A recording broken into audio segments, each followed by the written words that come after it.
When building your camper van, you have a few gas options. The first is good old colour gas. The gas itself has a few drawbacks. You can't refill the bottles without taking it and getting it professionally refilled. And you can't really find out whether it's empty or not. It sits inside the vehicle and requires a gas locker. So it does take up space and also requires a drop vent, so you also need to drill through your van anyway. The second option is refillable gas bottles. The advantage there is that you can refill them at any LPG station. The disadvantage is it takes up space within your van. The option that we went for is underslung gas.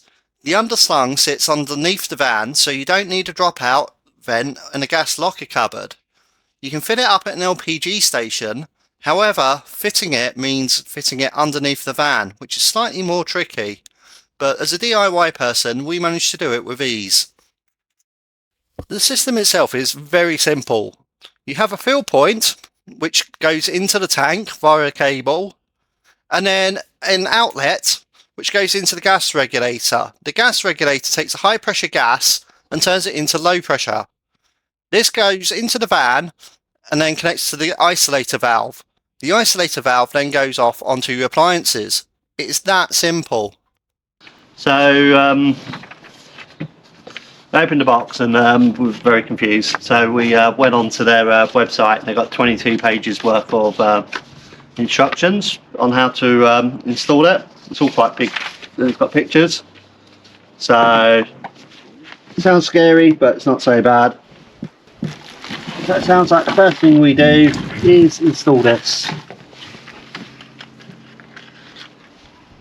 It says. This is the pressure gauge on the tank. It just simply screws in with, I believe it was a couple of screws, and has two wires which you then extend out, run into the van, and then you connect that up or wire it up to another one inside the van, which is a digital meter to show you the level of gas that you have. The next thing that I did was I connected the hose going from the gas tank to what would be the regulator on the other end. Then the last thing on there would be the filler hose, which is just connected on the other side of the tank, as you can see here. So I think I got that wired up. So this says this is 400 psi. Yep, 400 psi. So that's high pressured, certainly. So that's the fitted side, which goes into this thing at the other end. Yeah. And that's the fitting point, which goes onto this little metal bracket, like so. So the gas filler is going to sit like that, and that's going to be bolted to the car. Yeah. To the underside of the car. No, it just makes sense now. Yep, you get that? Yeah. So that's that bit. This is working, even though it's not in there, but I tightened it up as much as I can because you can see it move when I move the tank around. So it's obviously doing something. Right. So I guess it has to sit on that 5 psi to be the to say it's empty. Yeah.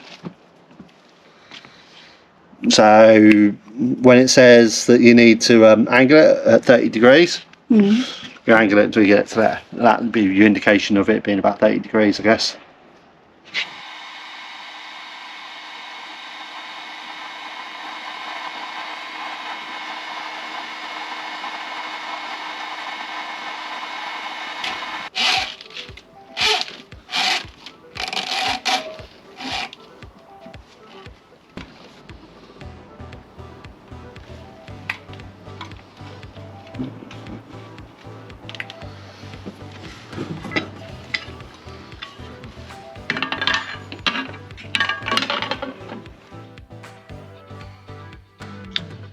Next is the fun part where I spend all my time on my back.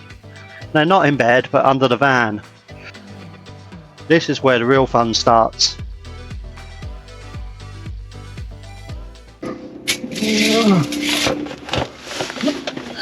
Would we go in? To there.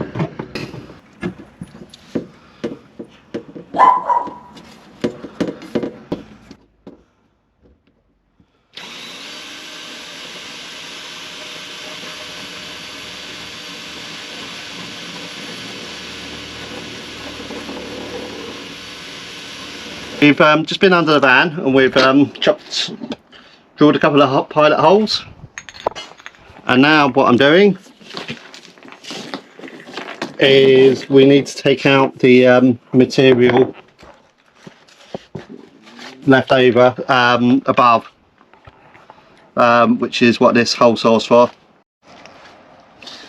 So we've drilled some holes in the bottom of the van. I just used a step drill bit because I didn't have a big enough drill bit, and then a bigger drill bit just to go through so we can see the top.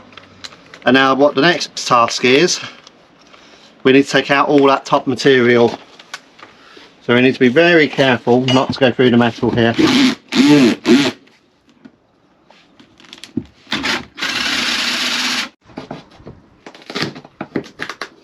we go.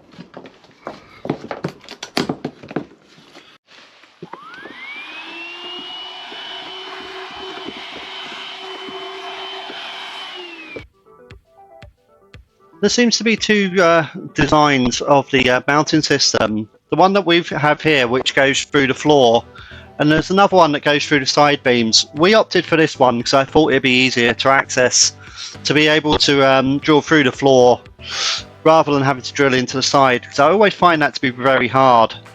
It's supported by a couple of metal brackets, metal plates on the top with a bolt going through, and then that's the entire support for the gas tank itself. As you can see, I'm under the van, tightening them up, fitting them in, and then we just slide the gas tank in. It is that simple, but easier said than done as always.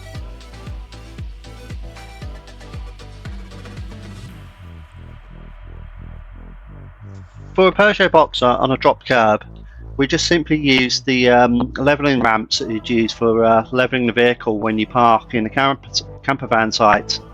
This gave me enough room to crawl under and plenty of room to work. It was a bit of a tight fit, but it did save me quite a lot of money on having to buy specialist ramps to work under.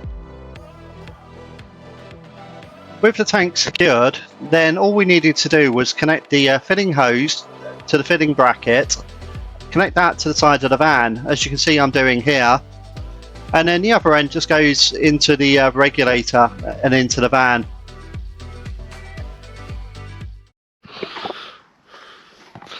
As you can see from the weather, this is the last day that you'd ever want to be under the van.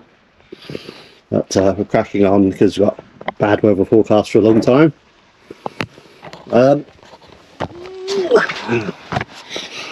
So I've got the gas tank in. I think it needs to be rotated slightly from what I can see, based on other people's.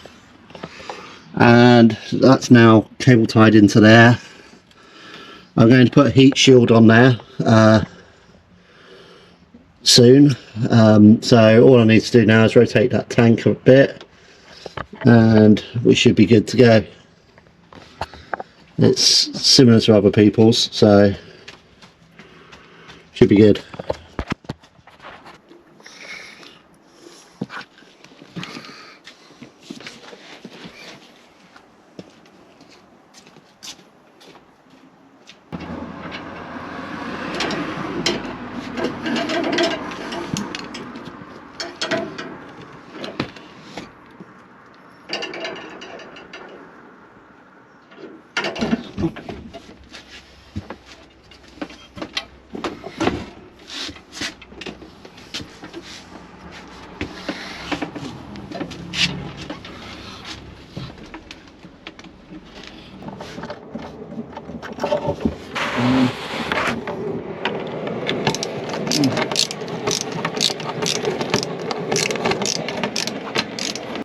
We decided to use the flexible tubing because we haven't put the worktop down, so it allows us to move the cooker still. So there's a little bit of movement in the cooker without breaking the pipe. Is the idea. Maybe sitting that in wasn't a good idea. Anyway, and now we're putting down the rubber coated copper pipe to connect up to the regulator. It's just the last bit I needed to do because I needed to drill the hole, and now drilling the holes are kind of like the last part. And you kind of clean that. Yeah, this is the last time under the van now, hopefully.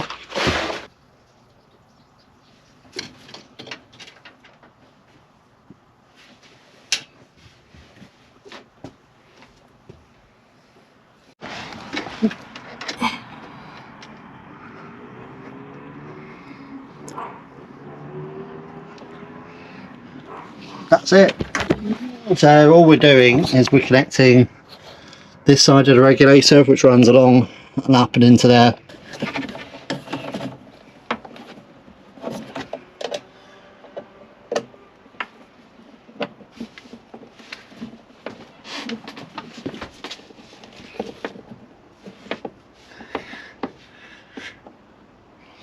That be okay? It looks alright. So the final job there was to connect up the output of the regulator into the manifold switch here, so we can turn on and off the gas. We have a very simple system which just goes straight back into the cooker. After that, we went to the petrol station and we tried to figure out how to fill up with LPG. We looked like a couple of muppets because we could not figure this out at all. As you can see, I can't even get it out of the holder. Connect the nozzle to the filler on the vehicle and twist clockwise, which we've done. So it,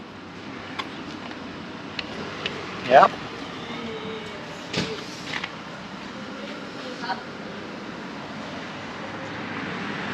so display will Press and reset. hold the operating Right. button. You lock the handle here. Yeah, Pull so that I can handle. get it out there.